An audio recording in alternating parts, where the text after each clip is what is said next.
ahli-ahli jawatan kuasa surau, muslimin muslimat yang dirahmati oleh Allah Subhanahu wa taala. Alhamdulillah, pertamanya marilah kita bersyukur kehadrat Allah Subhanahu wa taala, kerana dengan izin Allah kita sama-sama dapat berada di dalam rumahnya, walaupun dalam keadaan di luar sana hujan yang agak lebat juga tadi. Alhamdulillah, tuan-tuan muslimin muslimat dipilih oleh Allah Subhanahu wa taala untuk hadir ke rumahnya pada pagi ini. Jadi kita mohonlah kepada Allah Subhanahu wa taala agar Allah Subhanahu wa taala mengampunkan segala dosa-dosa kita, menerima segala amal ibadah kita, menjauhkan diri kita daripada azab kubur dan azab api neraka Jahannam, dan menempatkan diri kita di hari akhirat kelak bersama dengan para anbiya, para syuhada, para orang-orang yang beriman, yang bertakwa, yang sentiasa mendapat naungan arasy Allah Subhanahu wa taala. Jadi alhamdulillah, kuliah subuh kita pagi ni mungkin dikatakan agak berlainan daripada kuliah-kuliah biasalah. Di mana kuliah subuh kita pagi ini berkaitan dengan pengurusan jenazah. Di tangan saya ni ada buku ataupun kitab yang dikarang oleh Ustaz Din ataupun Ustaz Zainuddin Haji Karman, di mana tajuk buku dia ni, kitab dia Tipe Tua Jangan Takut Mayat. Panduan lengkap pengurusan jenazah. Di dalamnya ada lebih kurang dalam 56 tajuk. 56 tajuk, ianya bermula daripada tajuk lupanya diriku pada masa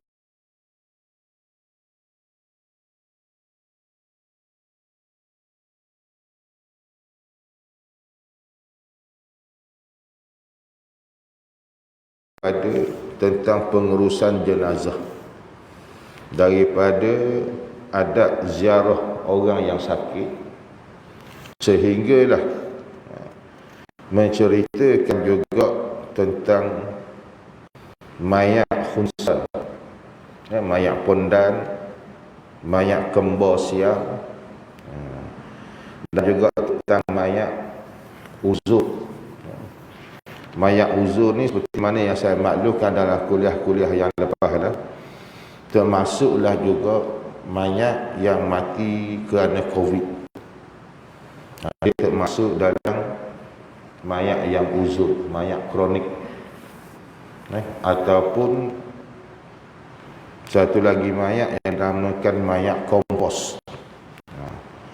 Yang pertamanya kita kena faham, mayat dan jenazah ini berbeza. Mayat lain, jenazah lain. Orang bukan Islam tidak. Orang Islam pun awalnya dipanggil mayat juga. Mayat adalah sebelum dimandikan, sebelum mandi, sebelum kafan, sebelum solat, itu adalah mayat.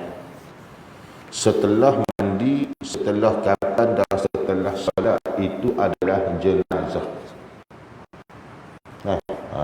Hak tu kita kena faham dulu. Sebab mayat ni dia umum, termasuk yang Islam dan juga bukan Islam. Tapi kalau jenazah, dia lebih sinonim kepada orang Melayu Islam. Mana orang Islam lah dipanggil jenazah. Kita tengok van jenazah sendiri sudahlah. Ada van jenazah, ada van mayat. Baik, kita pergi pada tentang lupanya diriku kepada kematian. Qala muallim rahimahullahu ta'ala, dan berkata pengarang kitab rahimahullahu ta'ala, mudah-mudahan Allah Subhanahu wa ta'ala mengurniakan rahmat dan nikmat kepada ulama, kepada pengarang kitab ni, di mana kitabnya ditulis, dia ambil sumber daripada Al-Quran dan hadis Nabi sallallahu alaihi wasallam. Jadi mudah-mudahan kita semua ni dapat mengambil pengajaran, dapat mempelajari cara untuk menguruskan jenazah, di mana sepatutnya satu keluarga wajib seorang tahu untuk memandikan jenazah atau menguruskan jenazah. Satu keluarga, kalau kata 5 orang, mak ayah ada anak 3 orang, salah seorangnya wajib kena tahu. Wajib kena tahu. Dalam kampung, dalam karyah, paling kurang pun seorang kena tahu. Tu dalam satu kampung, dalam satu karyah. Contohnya katakanlah awal permulaan surau ini ditubuhkan siap dan awal mula start berjemaah, tidak ada seorang pun yang tahu untuk menguruskan jenazah. Apabila ada kematian, terpaksa import orang luar. Terpaksa import orang luar, mana panggil pada karyah luar untuk menguruskan jenazah. Hak tu dimaaf pada syarat lagi. Tetapi jemaah surau, jemaah masjid wajib kena belajar. Kerana untuk akan datang, sekiranya tambah belajar, setiap kali kematian panggil orang luar, setiap kali kematian panggil orang luar untuk uruskan jenazah, maka satu kampung tu kena tanggung. Satu kampung kena tanggung dosa. Sebab apa? Sebab masing-masing takat tambah belajar belaka. Maka wajib kena belajar juga salah seorang ahli jawatan kuasa surau, masjid ataupun jemaah.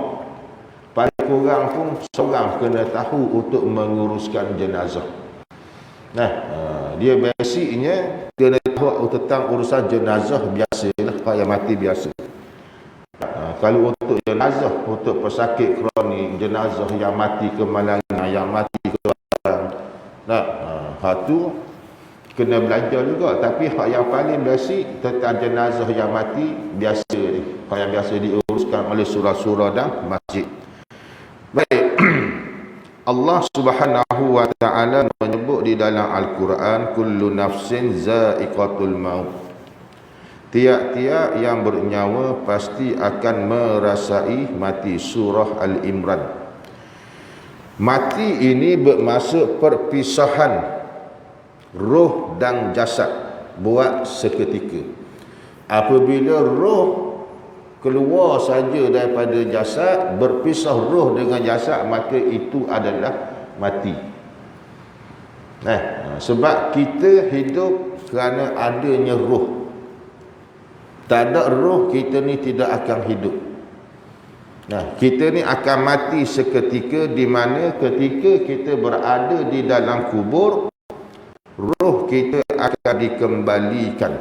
Allah Ta'ala sebut dalam Quran, wa kuntum amwata fa iyyakum summa yumitukum summa yuhyikum summa ilaihi turja'un. Saya terang dah dalam kuliah-kuliah sebelum ni, kita ni mati seketika, sejaknya mati. Ketika roh kita ni keluar daripada jasad, orang pun buat mari surau, buat mari masjid, uruskan, mandikan kita, solatkan kita, kapan solat atau ke tanah kubur, masuk saja dalam liang lahat, roh kita kembali kepada jasad dan kita akan hidup. Sebab tu mati hanya seketika. Cuma hidup di alam barzah ni dia tak sama seperti hidup di atas dunia ni. Baik. Sebab banyak daripada ayat Quran dan juga daripada hadis Nabi sallallahu alaihi wasallam, Maka apabila kita tahu seseorang ini sakit, sama ada mak kita, adik-beradik kita ke, kawan-kawan kita ke, sakit biasa, mana dia ada adab-adab ketika menziarahi orang yang sakit. Di antaranya sunat menziarahi orang sakit berselang hari. Maksudnya bukan hari-hari, 2-3 hari sekali lah. 2-3 hari sekali, kecuali orang yang sakit itu redha dengan lawatannya atau mengambil berkat atas lawatannya. Bukannya hari-hari kita pergi ziarah dia. Sunat dan sunnahnya 2-3 hari sekali. Tak, 3 hari kita pergi tengok dia. 3 hari, 4 hari kita pergi tengok dia. Mana dalam seminggu tu paling banyak pun 2 kali padang dah. Nah. Di antaranya boleh ambil berkat daripada orang yang sakit. Sebab doa orang yang sakit ni tidak akan ditolak oleh Allah Ta'ala. Orang yang zalim, orang yang sakit, kita minta dia untuk berdoa dalam masa yang sama, kita pun doakan untuk dia. Nah, kerana mengambil berkat. Nah, lepas tu apabila duduk rumah orang sakit ni, pertamanya jangan duduk terlalu lama.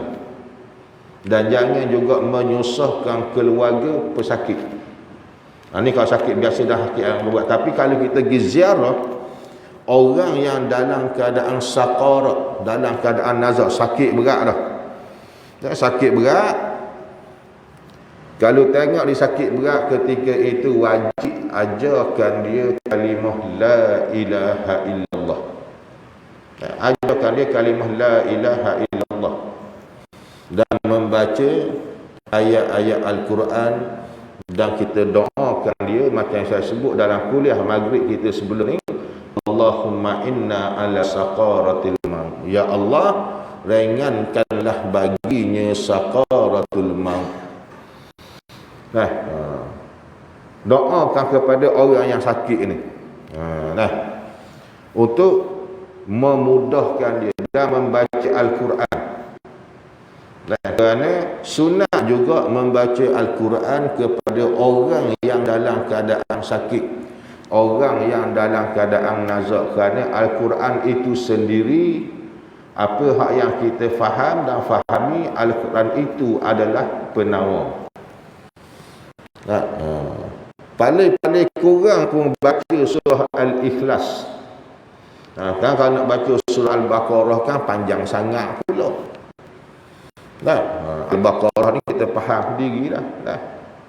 Surah yang paling panjang dalam Quran. Orang yang lacak pun 4 jam setengah baru habis. 4 jam setengah. Kalau macam kita ni, kalau yang tak berapa nak lacak, takut 4 tahun setengah baru nak habis. Mana paling kurang pun baca surah Al-Ikhlas dan surah An-Nas. Kerana dibuat oleh siapa dia? Dibuat oleh Siti Aisyah radhiyallahu anha. Siti Aisyah radhiyallahu anha membaca surah Al-Ikhlas dan surah An-Nas ketika Nabi berada dalam keadaan saqarat. Kalau tengok pada kitab lain ada ziarah juga orang yang dalam keadaan sakit. Kaum Muhajirin dan Ansar membaca surah Al-Baqarah dan juga surah Al-Mulk. Ajarkan pula orang yang dalam keadaan sakit ni kalimah la ilaha illallah. Bisik di telinganya. Kalau kita tahu nama dia, sebutlah nama dia. Haji mengucap la ilaha illallah. Ajar perlahan-lahan, jangan terlalu cepat. Sebab Nabi sallallahu alaihi wasallam sebut, orang yang berada dalam keadaan sakit, dalam keadaan saqarat, lidahnya menjadi keluh, lidahnya menjadi keras. Sebab tu kena ajarkan perlahan-lahan, tetapi bukan berterusan. Ajar kalimah la ilaha illallah, selang 2-3 saat ajar lagi. Selang 2-3 saat bukan la ilaha illallah, la ilaha macam tadi tau. Ajarkan dia sehinggalah dia betul-betul boleh menyebut kalimah la ilaha illallah, berhenti aja. Tapi dalam masa yang sama suruh dia sebut kalimah tersebut. Paling kurang pun dia dah boleh menyebut kalimah la ilaha illallah. Jangan lagi kita ajarkan dia kalimah-kalimah yang lain. Ataupun kita ajak menyembang. Kadang kita gitu. Tu boleh mengucap lah tu, ajak menyembang pula. Takut bimbang dalam keadaan duduk menyembang tu, Allah Ta'ala ambil nyawa dia, maka dia mati bukan dalam keadaan kalimah tauhid. Dia mati dalam keadaan menyebut perkara yang lain.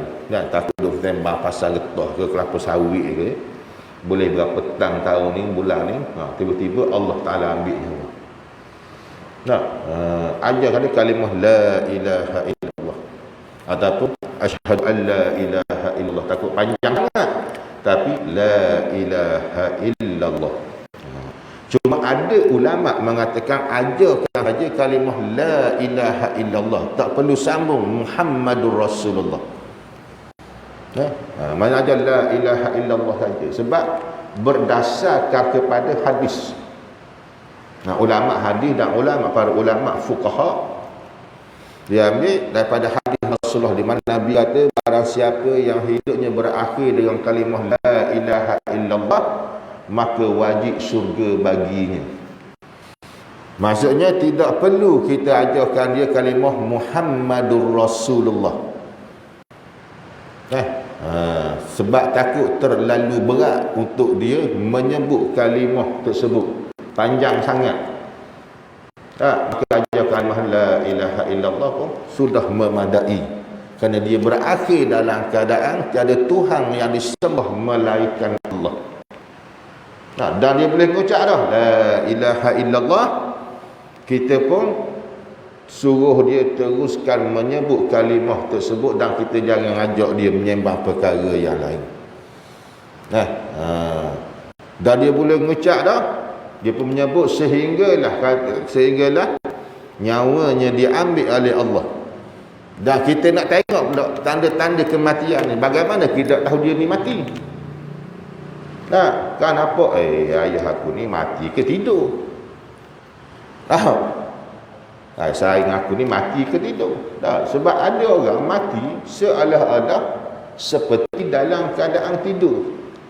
Orang yang mati dalam keadaan husnul khatimah, mati dalam keadaan wajahnya tersenyum, bukan seperti dalam keadaan mati seolah macam seperti dalam keadaan tidur. Pernah nampak ada orang itu? Pernah berlaku, dan memang ada berlaku. Maka kita akan kena cek lah nadi dia, jantung dia, sebelum nak panggil doktor ke orang yang boleh mengesahkan kematian. Kita yang dulu berada di rumah ni, nak bagaimana kita nak mengesahkan mak kita mati, ayah kita mati, adik-beradik kita mati, isteri kita mati ke, suami kita mati ke. Maka cek nadi kan, sama macam medical cek lah, dekat leher, lepas tu dekat tangan, dekat hidung, tengok pernafasan dia ada ke tak. Kalau kita rasa kita yakin dia telah mati, barulah kita panggil pihak berkuasa, sama ada KKM ataupun pihak polis, untuk mengesahkan kematian. Mengesahkan kematian. Doktor mari dah mengesah kematian, tapi apa pula kita nak buat kepada jenazah tengah malam ni? Jenazah nak urus esok. Jenazah nak urus esok. Mayat berada di rumah. Pihak polis kata tak payah pergi hospital lah untuk postmortem. Kata pun tak payah postmortem, sebab prosedur sekarang ni, kalau yang meninggal usianya 60 tahun ke atas, tidak perlu bedah siasat, tidak perlu postmortem. Tapi 59 ke bawah kena postmortem,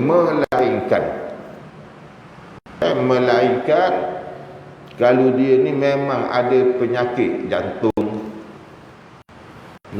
buah pinggang, keciman dan sebagainya, kita kemukakan surat-surat dia kepada pihak KKN, barulah KKN kata tak perlu untuk postmortem.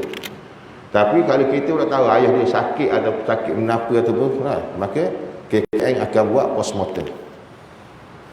Bedah siasat lah, nak cari punca kematian. Pada punca kematian ni, apabila malaikat ambil nyawa, matilah, tu je.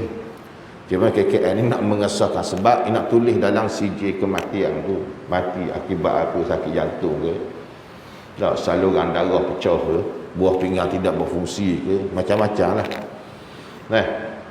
Cuma apa hak kalau sekiranya jenazah itu, mayat ni tak pergi hospital, berada di rumah daripada malam, sehingga nak uruskan pada keesokan harinya selepas solat subuh pukul 8-9 lah.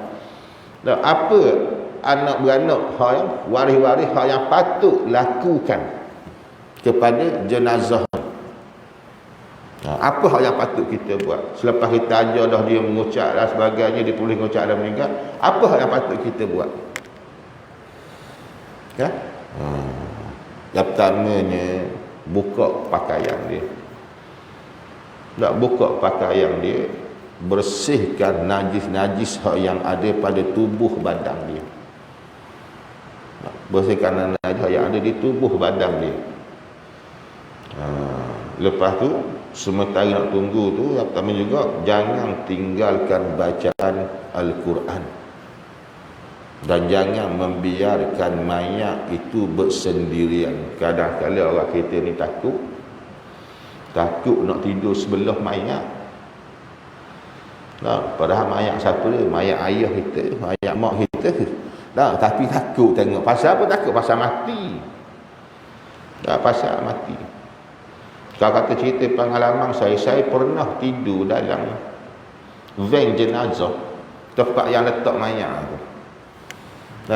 Daripada Kedah balik ke Johor. Daripada Kedah balik ke Johor, selepas hantar jenazah di Kedah, yang saya ceritakan apa ni cerita 10 tahun lepas, zaman yang tidak ada waris tu, saya pernah cerita. Yang terdengar suara tu, minta cari rumah ni, yang suara dalam van jenazah, dia kata Ustaz jalan 5 km ada traffic light. Lepas traffic light ada sembang sebelah kanan, Ustaz masuk lebih kurang dalam setengah kilometer akan jumpa rumah saya. Zaman tu tak ada telefon yang ada weh ni, yang paling canggih pun lah telefon zaman tu 33 skupang. Canggih lah tu. Yang harga 7-800 masa tu harga. Lepas tu baru keluar pula 332 lah, 3320. Lepas selesai kebumikan jenazah di Kedah, balik ke Johor. Sebelum tukar kenderaan di pertengahan, saya biasa tidur di atas tempat letak jenazah tu, cuma tak tutup je lah dengan benda tu. Tidur situ. Sebab apa? Pertamanya untuk mengingatkan kita pada kematian. Baik, berbalik kepada apabila dah berlaku kematian, doktor pun dah mengesahkan tak perlu pergi ke hospital untuk berdah siasat. Kita ni sebagai anak, isteri pula sebagai isteri, apa nak buat pada jenazah suami dia? Nak berkurung dalam bilik? Duduklah di tepi jenazah suami dia. Anak-anak duduk di tepi mayat ayah dia. Dalam masa yang sama membaca akan ayat Al-Quran. Sebab disebut dalam kitab Ziarah Alam Barzakh, orang Muhajirin dan Ansar membacakan Al-Baqarah sebelum mati dan selepas mati. Maksudnya kekalkan bacaan Al-Quran di sebelah sisi mayat. Apa yang kita faham, kalau kita boleh, mata kita, hijab kita boleh buka ni, kita akan boleh nampak roh si mati ni akan berada di tepi jasad. Cuma kita tak nampak. Kalau nampak kan takut, tak tunggu pula situ, lari habis. Tak lari habis.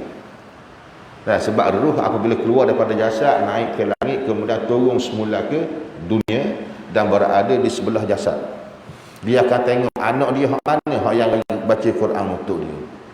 Dia akan nampak anak dia hak mana hak yang duduk luar, duduk dalam telefon. Dia akan tengok. Cuma tak boleh nak beritahu.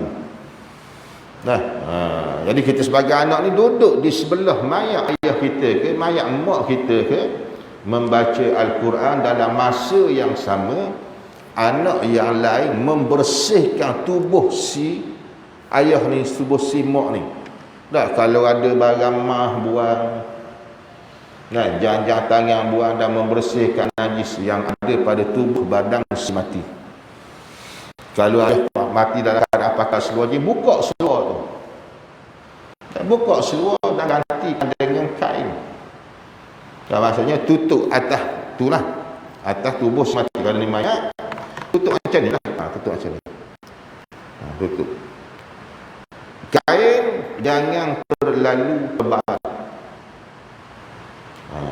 Biasanya kalau kita kapur ni menggunakan kain batik ataupun kain plekat. Jangan ambil totu pula. Totu bawa selimut tutup mayat, yang ni kawan tu. Nah, panas, mayat ni akan panas. Cuma dia tidak boleh nak beritahu bahawa tubuh dia panas sebab ditutupi dengan kain yang tebal. Dan maka pun bersihkan tubuh si mati ni, buang segala najis ada, baik najis dibuang air besar ke. Sebab kalau tuan-tuan tengok jenazah ni kok mana-mana pun dia akan mengeluarkan najis. Bezanya banyak dengan sedikit saja. Sebab apa keluar najis? Sebab daripada kesakitan ruh ni keluar daripada jasad. Ruh ni keluar daripada jasad, bersihkan najis. Aku ada kesan najis di punggung dia ke, buka seluar baju dan tutup dengan kain, sehelai kain. Kalau kata ni pakai pampers, buka pampers, biar dia dalam keadaan bertelanjang, tapi ditutup dengan kain. Bukan kita biar telanjang gitu dah. Tutup dengan kain untuk menutup aurat si mati. Sebab sementara nak tunggu nak mandikan mayat pada keesokan harinya. Bahasa kampung kata mandi janabah. Mandi bukan mandi untuk membersihkan, bukannya mandi mayat, tapi mandi untuk membersihkan mayat ataupun membersihkan mayat ini daripada najis. Kalau ada apa ni, plaster buang. Dan sunat juga ambil minyak, sama ada minyak zaitun ke, minyak gamak ke, minyak lah, yang ni untuk mengurut sendi-sendi si mati ni. Sebab mati ni dia akan jadi kerah kalau kita tidak kiamkan dia, tangan duduk atas. Macam kita solat ni, kita biarkan dalam keadaan tangannya lurus di tepi mayat dia. Esok kita nak lipat tangan ni payah. Kita nak lipat siku ni payah. Jadi pasal dia dah jadi kerah lah. Maka sunat ambil minyak oil baby ke, minyak zaitun ke, letakkan pada sendi-sendi, terutamanya sendi siku ni lah, supaya tangannya boleh dilipat ketika nak memandikan dan ketika nak kapan, boleh mayat ini berada dalam keadaan qiyam. Dalam masa yang sama, dalam keadaan kita buat gitu pun, anak yang lain jangan tinggalkan mengaji Quran. Sebab jangan pula pasang MP3. Sebab ni pernah berlaku, tuan-tuan. Dia tak tahu nak baca Quran, dan dia pun segan nak suruh, nak panggil orang surau, orang masjid mari baca Quran. Zaman canggih, buka YouTube je. Buka YouTube, dia boleh pilih imam nak ambil Syekh Al-Jibril ke, As-Sudah ke, ambil ke Imam Koh ke, ambil hebat dah ke. Boboh tepi ling ayah dia. Boboh tepi ling ayah dia. Anak-anak anak ada buat kerja lain, duk menyembang. Biar teknologi pula hak yang baca Quran. Hak ni benda hak yang tidak sepatutnya berlaku. Kerana hak yang lebih baik, yang lebih afdal, yang lebih baik, anak sendiri yang membacakan Al-Quran. Anak sendiri yang membacakan Al-Quran di sisi jenazah, di sisi mayat. Adik-beradik lain membersihkan, adik lain membacakan Al-Quran. Sebab kata membersihkan dan juga untuk merenggangkan sendi-sendi ni, supaya esok ketika nak memandikan mayat, memudahkan orang yang menguruskan mayat. Boleh lipat tangan, letak atas perut ni dalam keadaan qiyam seperti sembahyang. Tapi setelah diurut tak boleh lipat juga. Tak boleh lipat juga. Habis minyak 2-3 botol, tak boleh lipat juga. Maka bolehlah dibiarkan, ataupun sehinggalah kapan pun tak boleh lipat juga, maka dibolehkan kafan dalam keadaan tangannya yang lurus, tidak menjadi salah. Sebab kalau kita paksakan, takut menyeksakan si mati ni. menyaksikan si mati. Buang habis segala najis, termasuklah sisa-sisa makanan. Kalau dia ada makan sebelum mati tu, dia ada makan, buang sisa-sisa makanan yang ada di dalam mulut si mati ni. Sebab kita nak memastikan mayat ni, mak kita ke ayah kita ni, pergi kepada Allah dalam keadaan yang bersih, dalam keadaan yang bersih daripada segala najis. Baik, selesai dah belaka. Sebetulnya tunggu siang lambat, tengok jam baru pukul 3:30 pagi. Jangan membiarkan mayat itu berseorangan. Letak mayat di ruang tamu supaya orang lain boleh mari nak ziarah keesokan harinya. Tapi malam tu membiarkan mayat itu berseorangan. Anak-anak habis pakat lari duduk dalam bilik belaka, dah takut. Dah takut nak keluar, dah tengok mayat ayah duduk luar ni, mayat mak duduk luar ni. Ada tak itu? Ada. Padahal hidup dengan mak puluh-puluh tahun, bila mak mati takut pula. Bila mak mati takut pula dah. Jangan biarkan mayat itu berseorangan. Bacalah Quran. Dan yang akan disedekahkan kepada arwah ni, si mati ni. Sampai ataupun tidak, hal tu nombor 2. Sebab ada ulama kata sampai, ada tak sampai. Saya pegang pada pandangan dan pendapat ulama mengatakan sampai. Dengan syarat, yang pertamanya, syarat doa ni dia ada apa dia? Selawat kepada baginda sallallahu alaihi wasallam. Dan juga niat aku kena ada bacaan aku ini, aku niatkan aku nak sedekahkan kepada mak aku ni, ayah aku ni. Sebab nak tunggu siang lambat lagi. Dan bacalah Al-Quran juga secara bergili-gili. Kalau pada awalnya boleh 4-5 orang duduk adik-beradik keliling mak ayah dia, tak mungkin lepas pukul 2-3 pagi rasa mengantuk. Tapi bergili-gili baca. Selesai abang suruh adik pun, hak adik pun panggil hak yang nombor 3, hak ni panggil. Padahal sentiasa ada sampailah waktu siang hari. Sampai waktu siang. Sampai waktu siang. Sehinggalah orang mari nak ambil mayat, nak buat lagi masjid ataupun surau untuk memandikan mayat. Dalam masa yang sama di rumah tu pun, kalau ada salah seorang yang tahu menguruskan jenazah, hak tu lebih baik, buat ukuran siap-siap kain dengan menggunakan tali. Ambil daripada atas kepala sehingga ambil daripada kaki sehingga kepala dan lebihkan satu kaki. Tak ukur siap-siap untuk memudahkan esok untuk memotong kain kafan. Untuk memotong kain kafan. Sebab tu saya katakan sunat menyimpan kain kafan di rumah. Ini bukan saya kata ulama. Ulama mengatakan, di antara Imam Asy-Syafi'i rahimahullahu ta'ala mengatakan, apabila usiamu mencapai 60 tahun, maka sunat menyimpan kain kafan di rumah. Sunat menyimpan kain kafan di rumah. Sebab di antara lainnya untuk mengingatkan kepada kematian dalam masa yang sama. Jika berlaku kematian di dalam rumah, kita sudah ada kain yang sudah siap untuk dijadikan kain kafan.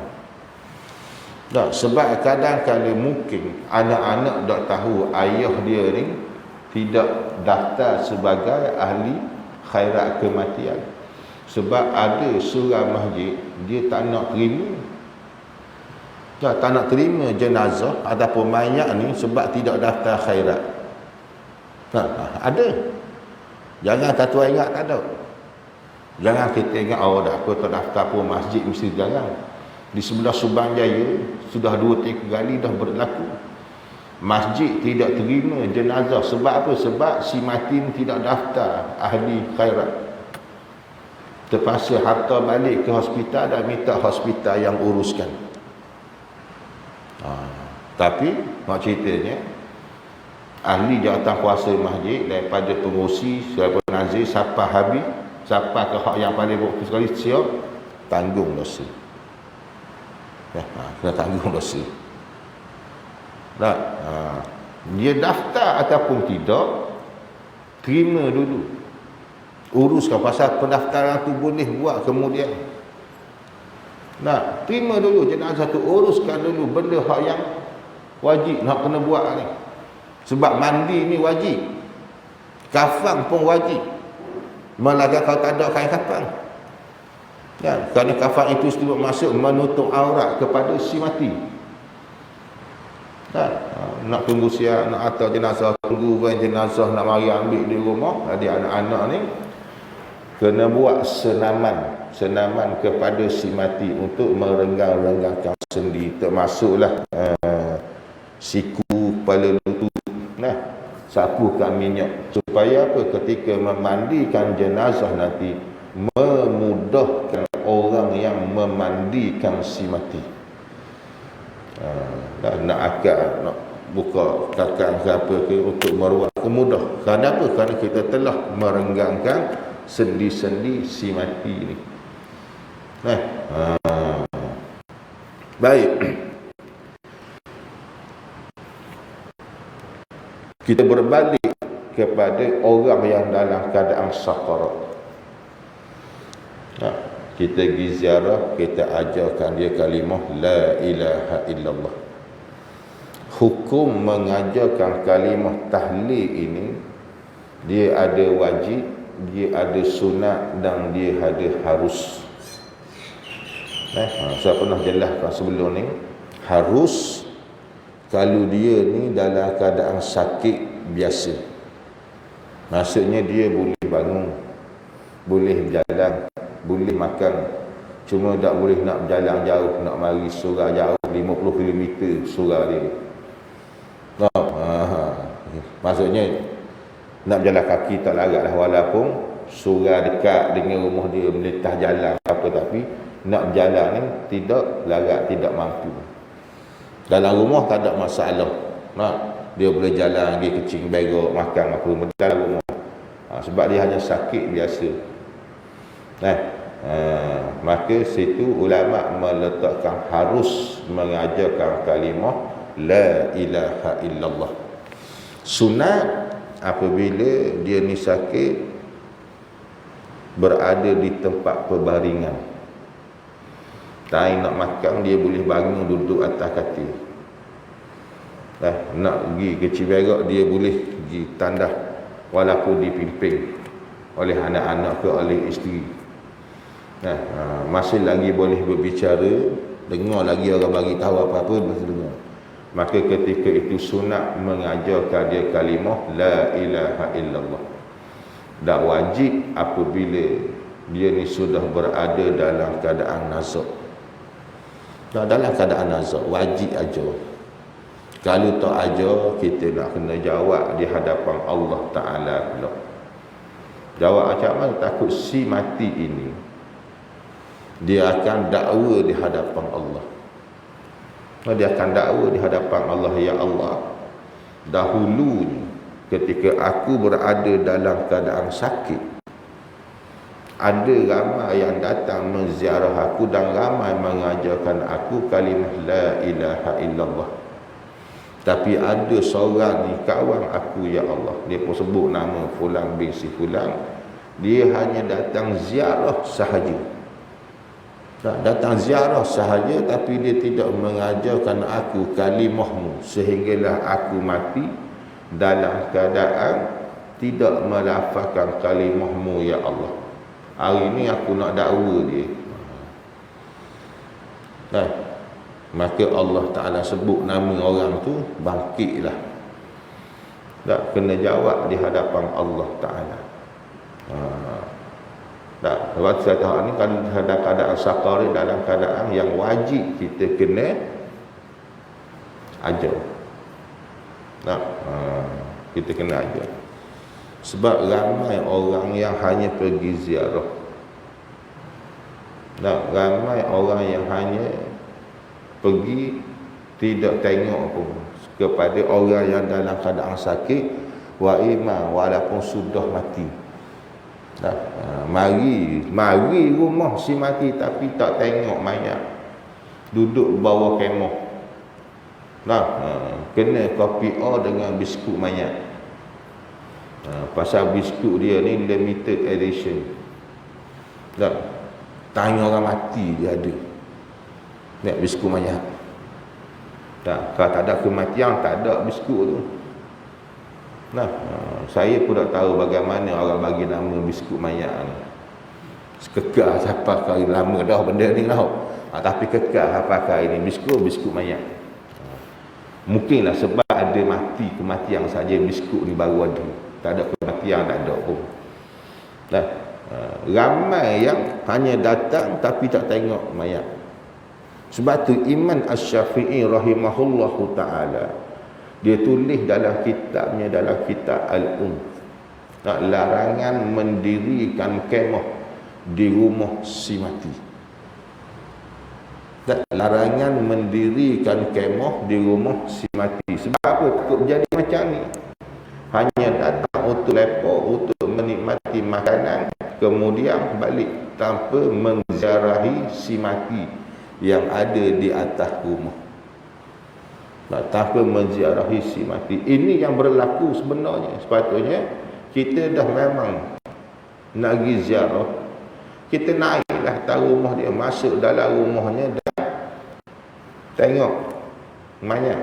Cuma orang kita ni biasa, saya tengok mana-mana tempat gitulah, tengok mayat dah tertutup daripada kaki sampai kepala. Nah, saya tengok ramai sebelum dia nak tengok wajah si mati ni, dia buka belah kaki dulu. Saya pun sampai ke hari ni cari jawab apa tak jumpa. Sampai ke hari ni pengalaman saya uruskan jenazah hampir 35 tahun. Nah, saya cari jawapan tu, kenapa orang buka belah kaki dulu. Sampai kali saya tak jumpa jawapan tu. Padahal lagi ziarah jenazah, kenapa tengok kaki buka terus muka si mati ni, hak yang tutup wajah si mati ni. Nah, kenapa buka kaki? Takut terlekat bandi. Nah, dalam Islam tak ada bandi mayat ni. Nah, orang yang kuat semangat, nah, dia akan tidak letak bandi mayat, tak ada.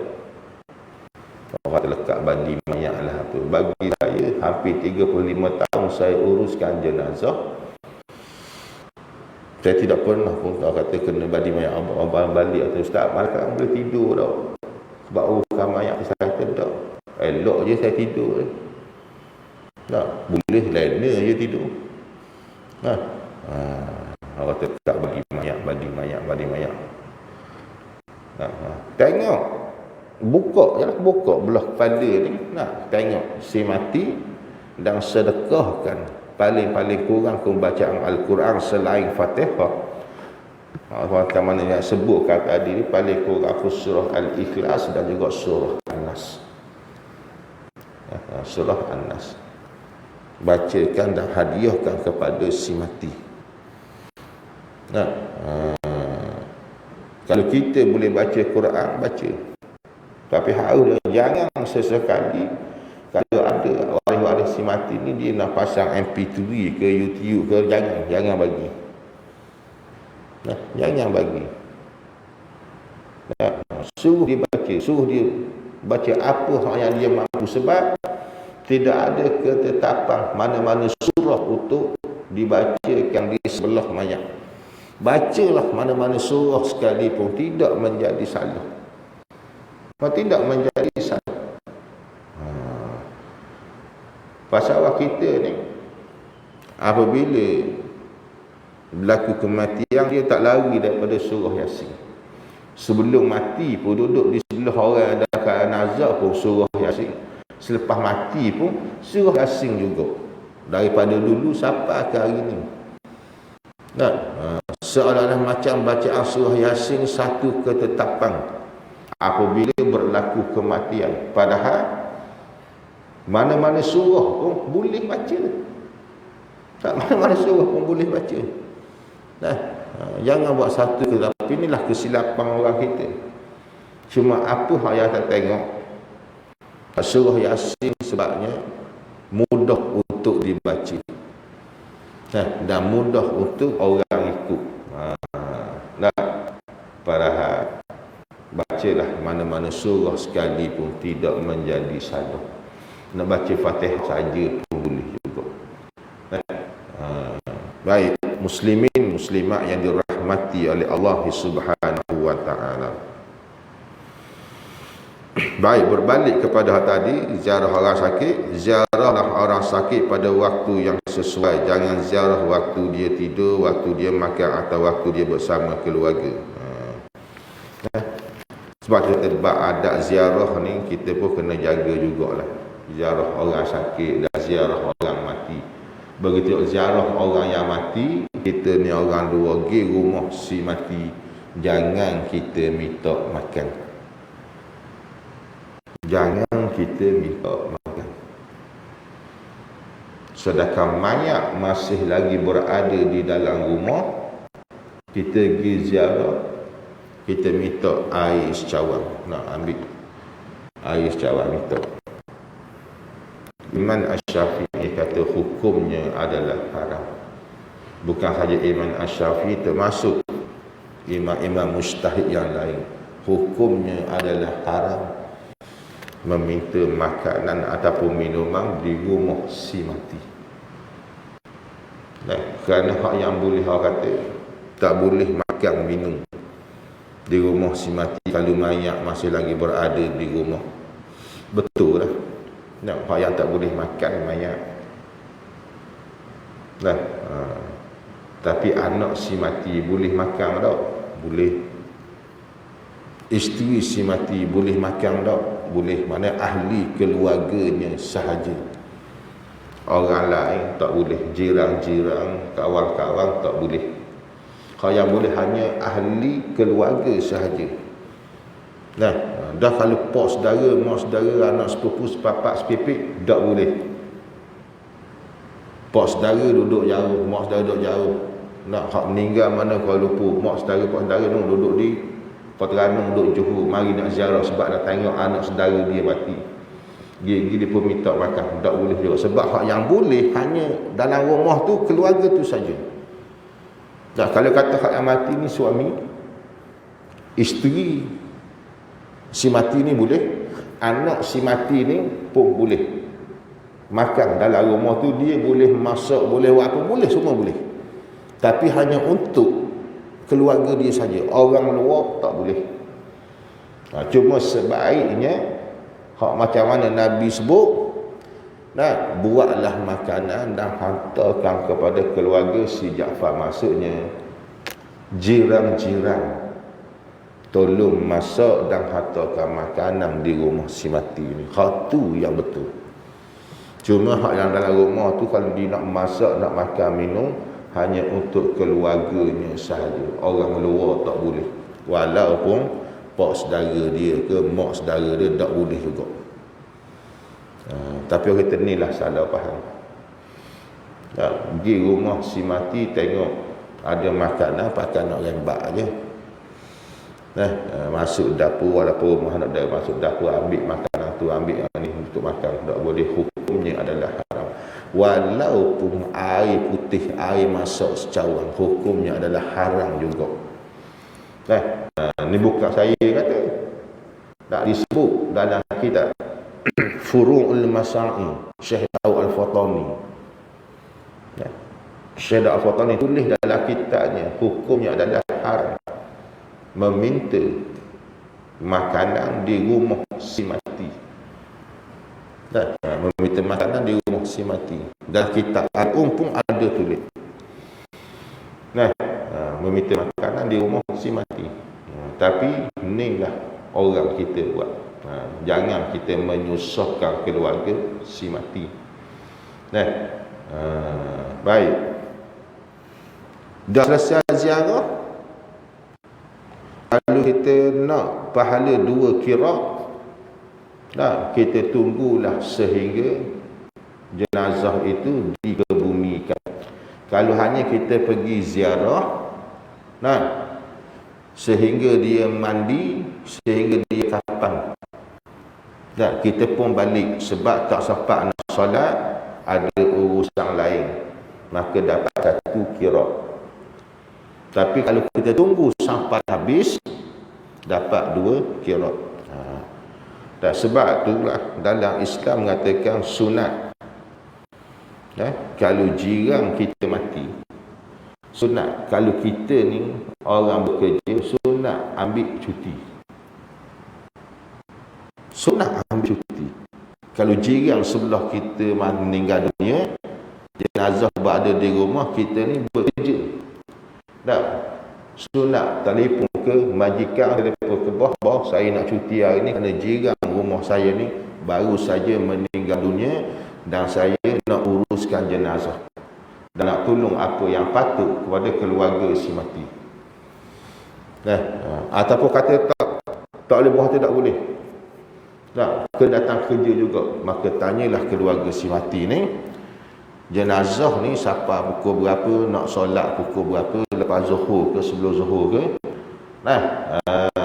Maka tengah hari tu kata nak solatkan jenazah selepas solat zuhur, nah, ada peluang larilah sekejap untuk solatkan jenazah.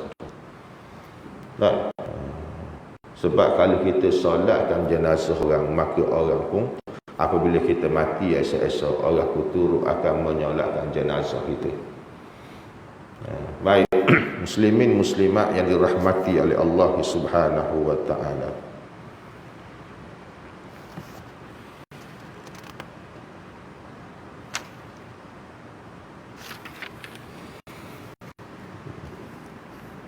Ketika mana kita ziarah orang yang sakit ni, cara yang kita ceritakan untuk orang ni akan datang, kita bagi berkulah yang akan datang lah. Tak, kalau dalam sakit, tip cara-cara kita berwuduk, cara wuduk untuk pesakit. Ya, biasanya kalau di hospital dia ada pakai apa ni, botol spray untuk ambil wuduk kepada pesakit ataupun bertayamum.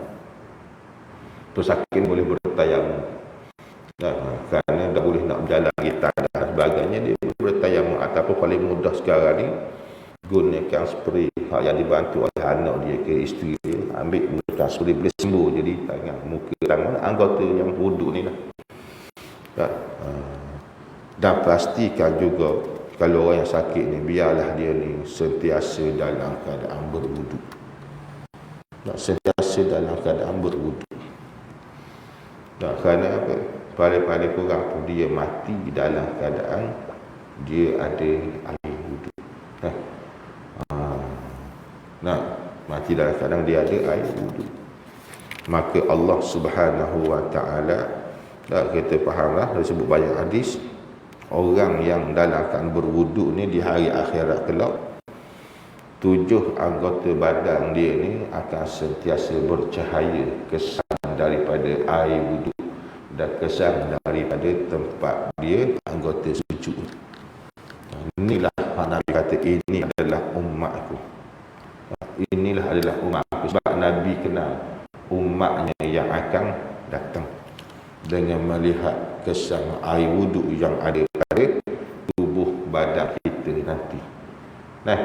Sebab sahabat tanya, ya Rasulullah, bagaimana untuk kamu mengenal umatmu yang akan datang? Maka Nabi kata, aku kenal umatku yang akan datang, di mana tubuh badannya akan bercahaya kesan daripada air wuduk. Baik. Muslimin muslimat yang dirahmati oleh Allah Subhanahu wa taala. Sunat mengajarkan pesakit dengan kalimah syahadah oleh mereka yang paling dikasihi. Siapa dia yang paling dekat kepada si mati yang dalam sekarat?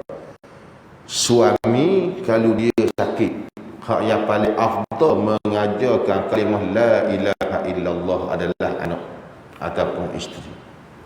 Siapa hak yang paling dekat? Ajarkan kalimah la ilaha illallah.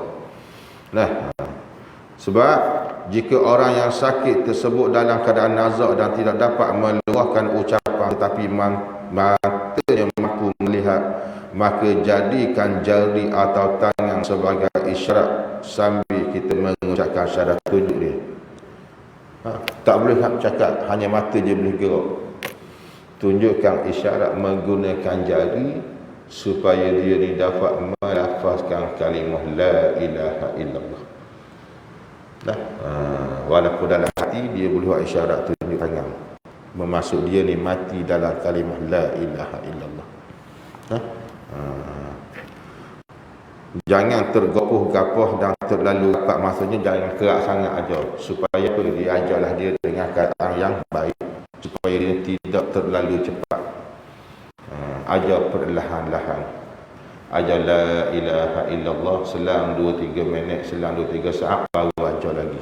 Jangan tergopoh-gapoh, kerana apabila tergopoh-gapoh inilah, sebagai ulama mengatakan, ketika inah iblis mengambil kesempatan. Sebab ketika manusia berada dalam keadaan sakarat, malaikat rahmat di sebelah kanan, iblis akan berada di sebelah kiri. Apabila kita ajarkan kalimah la ilaha illallah, malaikat pun turun ajarkan kepada orang yang dalam keadaan nazak ni kalimah juga. Iblis dalam masa yang sama, dia akan hasut orang yang nak mati ni supaya mengikut dia, supaya mengikut dia. Sebab tu kita kena ajar dia perlahan-lahan, supaya dia pergi dalam keadaan tenang, dia pergi dalam keadaan jiwa dia menghadap Allah Subhanahu wa taala, umpama seperti dalam keadaan yang tidak mempunyai dosa. Seperti dalam keadaan tidak mempunyai dosa, sebab dia pergi dalam keadaan jiwa yang tenang. Sebab orang yang mati dalam keadaan melafazkan kalimah la ilaha illallah, wajahnya akan menjadi tenang. Wallahu a'lam. Cukuplah sekadar tu untuk pagi ini, insya-Allah. Kita akan sambung pada masa yang akan datang. Kita akan pergi kepada bab yang akan datang nanti, yakni masih lagi dalam keadaan sakaratul maut. Ketika berhadapan dengan sakaratul maut, di antara disebut tanda-tanda kematian, dan ada di antara tanda hampir mati, tanda seseorang itu telah mati, dan tanda yang disebut oleh Nabi sallallahu alaihi wasallam, mati dalam keadaan yang baik dan mati dalam keadaan yang tidak baik. Kita boleh tengok mayat ni, orang ni mati dalam keadaan macam mana, orang ni mati dalam keadaan macam mana, berdasarkan kepada hadis Nabi sallallahu alaihi wasallam.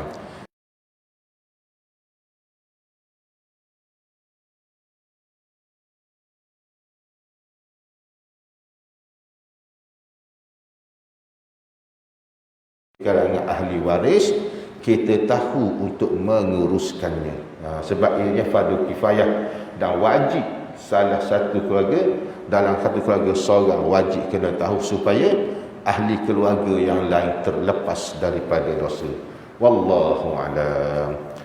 Muslimin muslimat yang dirahmati oleh Allah Subhanahu wa taala. Jadi insya-Allah kita bertemu lagi pada kuliah pengurusan jenazah pada siri yang akan datang nanti. Wallahu a'lam. Bismillahirrahmanirrahim. Alhamdulillahirabbil alamin, wassalatu wassalamu ala asyrafil anbiya'i wal mursalin wa ala alihi wa sahbihi ajmain. Allahumma jam'ana hadza jam'al marhuma wa tafarruqna min ba'dihi tafarruqan ma'suma. Rabbana atina fid dunya hasanah wa fil akhirati hasanah wa qina azabannar, walhamdulillahi rabbil alamin. Sekian, wabillahi taufiq wa hidayah. Wassalamualaikum warahmatullahi taala wabarakatuh. Tuan-tuan yang puan-puan yang dirahmati oleh Allah Subhanahu wa taala, di luar sana tu saya ada bawa buah-buahan untuk dijual. Tuan-tuan berhajat nak beli, bolehlah selepas pada ni, dan hasil jualan tersebut untuk kita salurkan kepada golongan hasnah. Cuma pagi ni saya dalam keadaan kabut mari hari ni pun, sebab dalam keadaan hujan juga, saya terlupa nak bawa tabung kebajikan hasnah yang ada dalam kereta saya satu lagi. Saya tu pada rumah pun hujan lebat dah hari daripada Subang Jaya tadi. Wallahu a'lam. Sekian, wabillahi taufiq wa hidayah. Wassalamualaikum warahmatullahi taala wabarakatuh. Wallahu a'lam.